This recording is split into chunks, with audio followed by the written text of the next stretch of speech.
You good? All right, so it's done its thing. It's calibrated, taking the measurement. Sometimes it'll do a head cleaning, but once you see that screen, you're good to go. So we've got two stations here. This station is set up for the Epson 6600, and this station to the right is set up for the Epson 4600. And if you ever want to know which is which, it'll say here S4600. The one down there in the same spot says S6600. It's the exact same printer. The only difference is this one is faster because it has two print heads in it. This has one print head in it. But they both use the same inks, and you could change them out. So like if it's the end of the day and you don't have time to get black and you've got most of your print coming here, you can pause the print, flip this up, pull that out, take the black out of there, put the black over there, and vice versa. So it's essentially the same machine, it's just one has a dual head.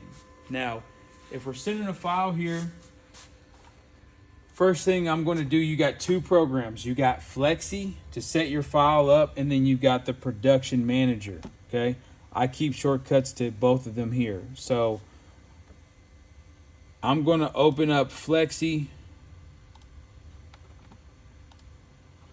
and I just, for the sake of testing, I just did a couple of numbers, different colors, because I'm going to do a plot cut file instead of just print only. So I select whatever it is I'm trying to apply a contour cut to, and you can apply a contour cut directly in Flexi. You don't have to go through Adobe Illustrator. Even though you can, I think it's an extra step. I prefer just to go through Flexi. So I've got this selected. Good.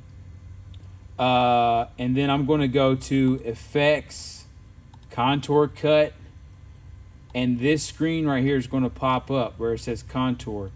I want to do with holes. What with holes means, it's going to put a cut on any of the holes inside of those spaces. So the 1, 2, 3, and 5, they don't have holes technically, but the 4 has a hole right here in the middle. So I want it to cut out the middle of that 4 and not just leave it as one solid 4.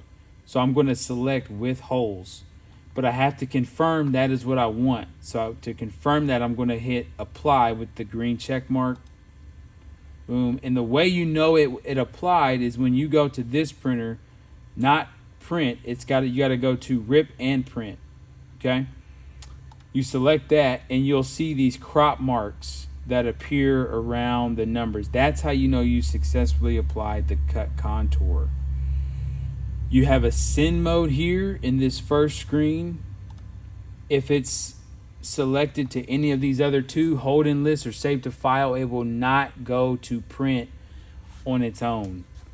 It'll go to the production manager, but it'll just sit there and you'll have to manually send the file. I'm ready to go ahead and send the file because the material is good to go. Our material is 54 inches, so I believe this is the one that will automatically, yes.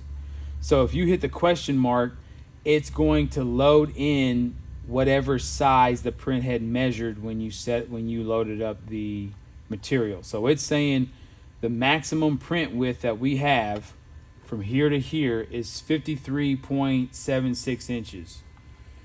And you've got like a ton of space here. That's a representation of like the roll itself.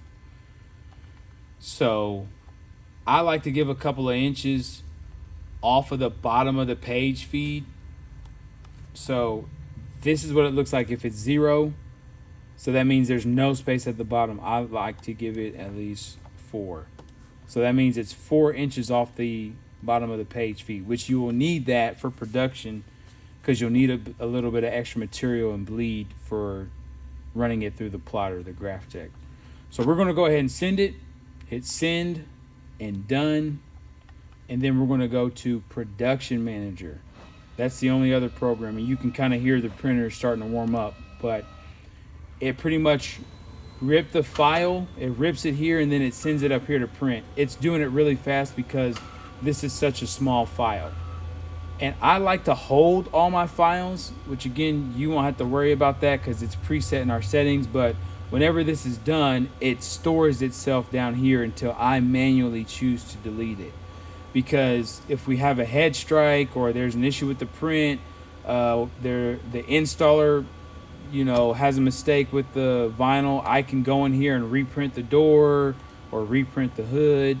And I usually don't delete this stuff until the job is done and the customer has picked up and paid for it.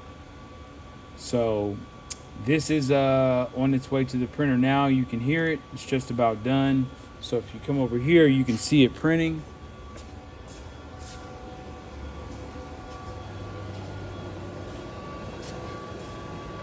So it's printing the crop marks along with the